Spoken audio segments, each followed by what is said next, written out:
There is a certain kind of old Hollywood man whose opinion on beauty still carries weight long after the party's ended. The studios changed, and the world that made him famous disappeared. Not because he was always right, not because he was always wise, but because he lived in a time when glamour still felt like power, when the screen could make a woman look larger than life. And when men who spent years around the most admired faces in the world developed a sharper eye for the difference between ordinary beauty and the kind that stayed with you.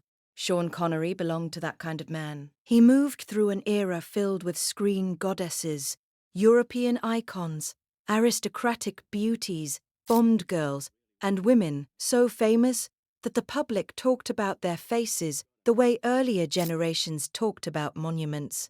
He saw beauty at its most polished, most photographed, most mythologized. He saw what the camera could fake. He saw what publicity could inflate. He saw how quickly the world could turn a woman into an image and then move on to the next one. And that is exactly why a list like this is more interesting coming from someone like him than it would be from almost anyone else. By the time Sean Connery became Sean Connery, he had already lived long enough inside the machinery of glamour to know that some women impressed the eye for a moment, while others stayed in the mind for decades. Some looked beautiful under studio lights. Others looked beautiful even after the illusion fell away. And that is really what this list is about. Not just attractive women, not just famous women, not even just the most desired women of a certain era. It is about the kind of beauty that men like Sean Connery would have remembered long after the premiere, the magazine cover, the newspaper scandal, and the applause had faded. The kind of beauty that did not collapse the second it was separated from fashion. Some of the women on this list had classical beauty, the kind that seemed shaped for paintings as much as film. Some had sensuality so complete it became part of their public legend. Some had elegance that felt almost untouchable. Some had strength, sharpness, wit, or mystery. And one, at the very top, had the kind of beauty that did not feel loud, did not feel desperate to be noticed, and somehow became even more powerful because of that. The kind of woman whose face did not just please people. It seemed to settle somewhere deep in public memory and refuse to leave. The women here were not interchangeable. That is the whole point. Sean Connery was not the sort of man who could be impressed by one shallow template, repeated 7 times. He spent too long around greatness for that. What makes these names interesting is not that they were all beautiful. It is that each one represented a different version of what unforgettable beauty could actually be. Before the list begins, it helps to understand why Connery's taste matters in the first place. Sean Connery was not simply a handsome actor with strong opinions and a famous voice. He became, for a period of time, one of the defining male screen presences of the 20th century. When he first appeared as James Bond, he was not playing a role in the ordinary sense. He was helping define an entire fantasy of masculinity. Controlled, dangerous, witty, physical, elegant without softness, confident without visible effort. He looked like a man who had seen beauty in every form and expected it to arrive. That image followed him for decades. But what makes Connery more interesting than a one-note star is that he outgrew the fantasy that made him famous. He moved beyond Bond into historical dramas, thrillers, prestige films, adventures, and the kind of late-career gravitas that only a few actors ever earn. He stopped seeming like a performer and started seeming like an institution. He had worked with too many beautiful women in too many worlds across too many decades for his admiration to mean something trivial. He had seen American glamour, British glamour, French glamour, Italian glamour, studio glamour, aristocratic glamour, more natural beauty, harsher beauty, cooler beauty, warmer beauty. He had lived through enough of the century to know that some women made an impression because the camera adored them, while others made an impression because something inside them reached through the camera and held its power even after the scene ended. That is the category this list belongs to. Not beauty as fashion, beauty as memory. At number 7 is Grace Kelly, and if Sean Connery admired women whose beauty was sharpened by self-command, then she belongs on the list immediately. Grace Kelly was never the loudest beauty of her era. She did not overwhelm a room with dramatic sensuality or reckless charisma. What she had was something more disciplined, and in some ways more lasting. Her beauty was controlled, refined, measured, measured. It did not beg for attention because it assumed attention would arrive sooner or later. Her face had that cool, astonishing symmetry that made photographers look smarter than they were. But symmetry was never the whole story. What made Grace Kelly unforgettable was the poise that seemed to animate every line of her face and every movement of her body. She looked like a woman who knew the power of reserve.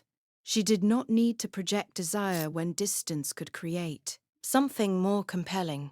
That kind of beauty ages exceptionally well in memory because it is not based on excess. It is based on exactness. The more one looks back on Grace Kelly, the more it becomes clear that she represented an ideal of elegance that very few women ever matched. She was not simply pretty in fine clothes.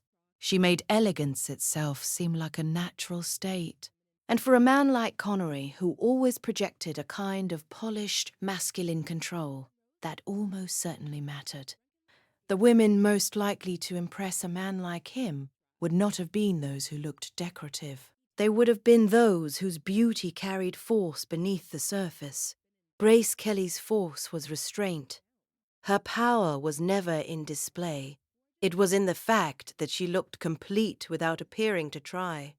That is why she begins the list, not because she was the most overwhelming woman of her age, but because she embodied a kind of disciplined beauty that no serious conversation about old Hollywood glamour can ignore. At number 6 is Ursula Andress, and here the list makes its first major shift. If Grace Kelly represented composure, Ursula Andress represented arrival. There are very few movie entrances in cinema history that have become larger than the film around them, and Andress, stepping out of the sea in Dr. No, became one of them. The image did not just make an impression, it entered legend. But what made Ursula Andress so powerful was not only that she was beautiful, it was that her beauty carried impact. She did not drift into view softly or ask for permission to be admired. She appeared with certainty, with shape, with command, with the kind of physical confidence that changes the balance of a scene the moment it enters it. For Sean Connery, that would have mattered enormously, because Connery was never most convincing beside women who felt ornamental. He worked best with women who looked like they could disturb the emotional climate of the frame simply by standing there. Ursula Andress did that. Her beauty was not fragile, nor was it built on delicacy. It had force to it. Even in still photographs, she often carried that rare impression of a woman who was not waiting to be observed, but was somehow already aware of the observer and slightly ahead of him. That is not just sensuality, that is power. And power, when attached to beauty, becomes much harder to forget. Ursula Andress belongs above many more technically polished women, because what she projected was not just attractiveness, but disruption. She could feel glamorous and dangerous at once, and the combination made her the kind of woman men remembered as an event rather than merely an image.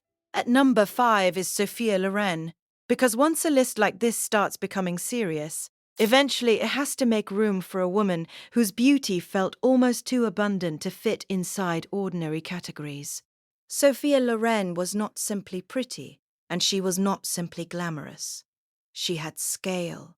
Her beauty felt expansive, as though it extended beyond her face and into her voice, her movements, her intelligence, her emotional force, and even the way she occupied silence. Some women are beautiful only when they are posed. Sophia Loren was beautiful in motion, in laughter, in irritation, in stillness, in conversation, in defiance. The camera did not just flatter her. It revealed how alive she was. That matters because the women who endure in memory are usually those whose beauty seems inseparable from some larger vitality. Loren had that in abundance. She did not look like a creation of studio, machinery. She looked like a fully formed woman whose beauty was intensified by experience rather than protected from it. There was warmth in her, strength in her, appetite in her, humor in her.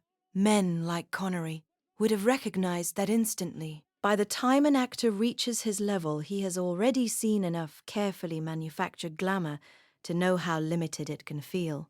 Sophia Loren did not feel manufactured. She felt real in the richest possible way. Her face had classic proportions, yes, but what made it unforgettable was that it always seemed animated by intelligence and force. She looked like a woman who could match any room she entered. She looked like someone who would remain interesting after the conversation began. That lifts beauty into another class entirely. It stops being surface and becomes presence. That is why Loren sits in the middle of the list, where the standard rises and the names stop feeling merely famous and start feeling definitive. By now, the pattern becomes harder to ignore. Sean Connery's ideal of beauty, or the kind of beauty that would have stayed with him, was not narrow. He was not choosing women from one repeated mold. Grace Kelly brought restraint. Ursula Andress brought impact. Sophia Loren brought vitality. 3 very different women, 3 very different energies, and yet all of them had the same hidden quality. None felt interchangeable. None felt like an era's temporary obsession. Each one had a different kind of gravity. The deeper one goes into old Hollywood, the clearer it becomes that true icons were rarely beautiful in the same way. The public might flatten them into generic legends later, but in their own time each represented something distinct. And that is what takes this list from a simple exercise in admiration to something more revealing. Because from here on, the women are not just admired, they begin to represent entire categories of screen myth. At number 4 is Catherine Deneuve. And this is where beauty begins to feel almost architectural. Deneuve did not come at the viewer with emotional openness or immediate warmth. What she offered instead was a kind of exactness that could be even more compelling. Her face seemed composed with impossible care. Nothing looked accidental, but perfection alone does not explain her effect. Catherine Deneuve was powerful because her beauty carried reserve. She seemed emotionally self-contained in a way that invited fascination rather than reducing it. Distance can intensify beauty when the face is strong enough to support mystery, and Deneuve's face not only supported mystery, it deepened it. She had that unmistakably European quality of seeming, elegant, private, and fully aware of her own effect without ever becoming vulgar about it. For Sean Connery, who himself projected a persona built on control and composure, that sort of beauty would have felt especially potent. Connery's screen image was never about frantic hunger. It was about measured confidence, and Catherine Deneuve's beauty worked in the same register. She did not need to seduce aggressively because the viewer came toward her. She did not seem to seek admiration. She seemed to permit observation. That changes everything. It gives beauty authority, it gives it dignity, and it makes the admiration last, because mystery resists being consumed too quickly. There are women who reveal everything in the first glance. Deneuve revealed just enough to keep the first glance from ever feeling complete. That is why she ranks so highly. Her beauty was not only visible, it was self-possessed. At number 3 is Brigitte Bardot, because no serious list about the most unforgettable women of the 20th century can ignore the one who, for a time, seemed to embody male fascination itself. But Bardot's place here is not just the result of her reputation. The lazy version of Brigitte Bardot reduces her to sex appeal and lets the myth do the rest. The more honest version is that her beauty worked. because it felt alive in a way many more polished women never did. Bardot had the rare ability to seem careless and exact at the same time. Her hair, her gaze, the shape of her mouth, even the slight disorder in her image, all of it combined into something less formal than many classic studio beauties, and therefore more destabilizing. She did not look carved into place. She looked as though beauty had happened to her, faster than the world knew what to do with it. That is part of why men found her unforgettable. She did not seem like an elegant object. She seemed like a force of appetite, refusal, unpredictability, and allure, all mixed together. For a man like Sean Connery who understood that attraction is often sharpened by resistance, Bardot would have represented a beauty that no one ever fully owned in their imagination. She was too restless for that, too vivid, too unfinished in the best sense, and that is what separates her from simpler icons. A woman becomes famous for beauty when people admire her. She becomes permanent when people continue trying to interpret her. Bardot remained interesting because she resisted neat interpretation. Beneath the sensual image there was wit, tension, and defiance. She never felt like a woman created solely for the comfort of male fantasy. She felt like a woman men desired partly because she seemed to belong first to herself. That independence gave her beauty heat. It is what keeps her this high on the list. At number 2 is Ava Gardner, and this is the point where ordinary descriptions begin to fail. Ava Gardner belongs to that rare class of women whose beauty did not merely impress, it overwhelmed. She was not cool beauty. She was not delicate beauty. She was not the kind of woman whose appeal needed to be explained through style, mystery, or reputation. Her face arrived with its own atmosphere, rich, dark, complete, and charged with something almost dangerous. Ava Gardner looked like life had already happened to her, and somehow that only deepened her effect. There was appetite in her beauty, yes, but there was also sadness, pride, sensuality, and intelligence. She could appear glamorous and bruised at once, commanding and wounded at once, and that complexity made her vastly more compelling than women whose beauty remained one-dimensional. Men did not simply admire Ava Gardner. They seemed to experience her. That distinction matters. For Sean Connery, who made a career out of projecting masculine certainty, Ava Gardner would have represented one of the few women whose screen presence could genuinely rival male power without appearing to strain for it. She did not need to dominate scenes theatrically. The force was already in her face, her bearing, her stillness. She had the kind of beauty that made cameras seem lucky. One sees certain old photographs of Ava Gardner and immediately understands why she stayed in the minds of powerful men long after newer stars arrived. She did not look like a passing ideal. She looked like one of those women for whom the word beautiful is technically correct, but still inadequate. Because what she had was not just beauty. It was weight. Emotional weight. Erotic weight, historical weight.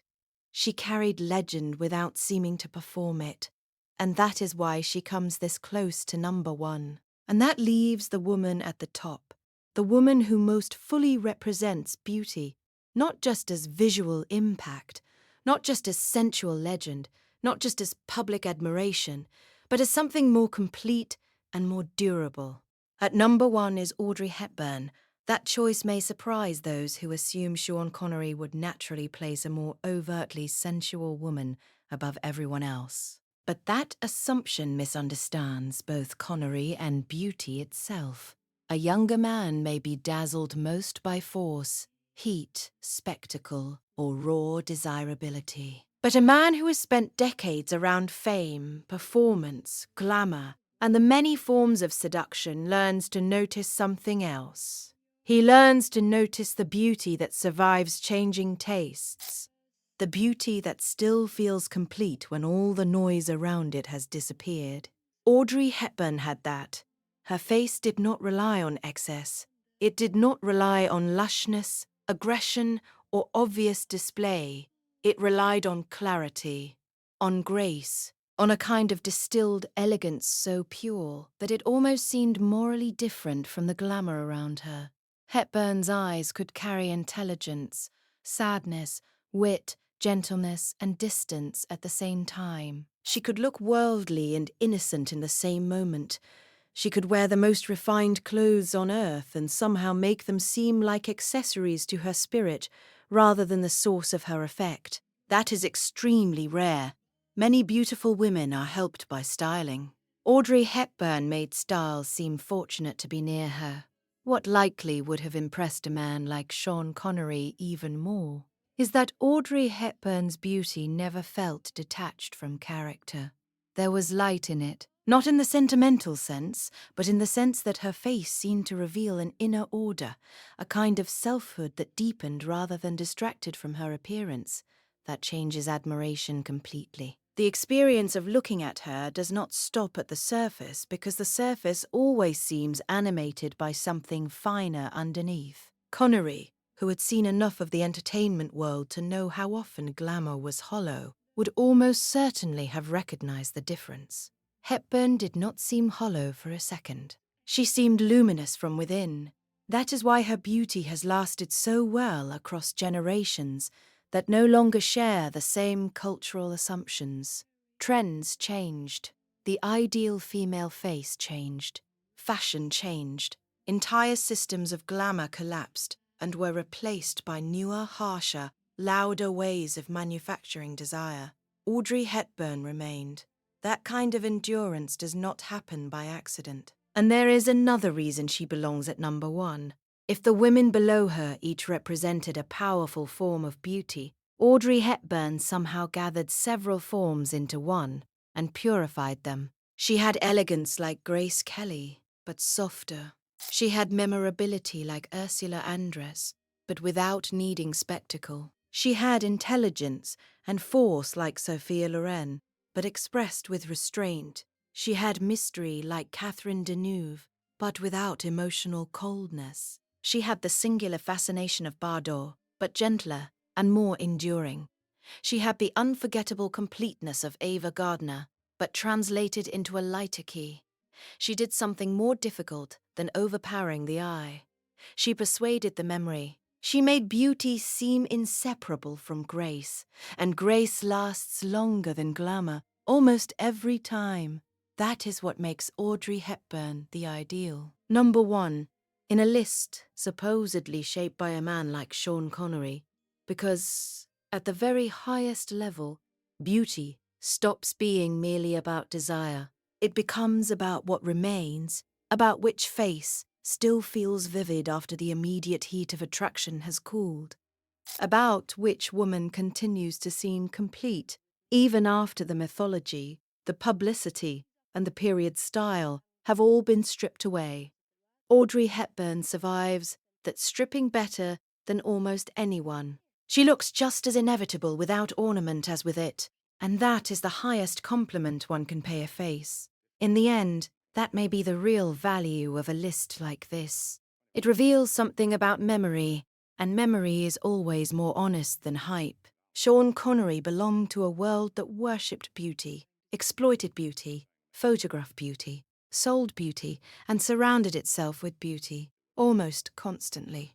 But even inside a world like that, only a few women would have remained unforgettable. Not because they were the trend of the month, not because gossip wrapped itself around them, not because men said they were beautiful in the lazy public way that men always say such things. They remained because each one represented something distinct and complete. Grace Kelly had refinement. Ursula Andress had impact. Sophia Loren had vitality. Catherine Deneuve had self-possessed mystery. Brigitte Bardot had dangerous fascination. Ava Gardner had overwhelming force. Audrey Hepburn had grace so complete that it transformed beauty into something close to permanence. And maybe that is why these old Hollywood beauty stories continue working long after the people inside them are gone. They are not really just about who was attractive. They are about which women managed to remain vivid in the minds of powerful men who had already seen everything glamour could offer and still found themselves returning, years later, to a few names in particular. Men like Sean Connery did not simply see faces. They saw eras embodied in faces. They saw allure, elegance, danger, dignity, appetite, poise, wit, sadness, independence, mystery. They saw the difference between what looked good for a season and what would survive a lifetime of memory, and the women on this list survived. Not because they were perfect, not because they were saints, not because they were untouched by scandal, vanity, or the cruelty of fame. They survived because something about them could not be flattened into a passing image. They stayed alive in the imagination. That is the final test, really. Not whether a woman was once called beautiful. Countless women were. Not whether she was desired. Countless women were desired, and then forgotten. The true test is whether she continued to feel singular after the world had changed around her, whether the face still held something, whether the memory still answered when called. These women do, and if one tries to imagine Sean Connery, older now, looking back across the ruins of the century that made him famous, through all the premieres and affairs and spotlights and hotel rooms and film sets and magazine covers and late-night interviews, it is not hard to imagine that these are the kinds of women he would have remembered most clearly. Not because they were merely there, because they stayed.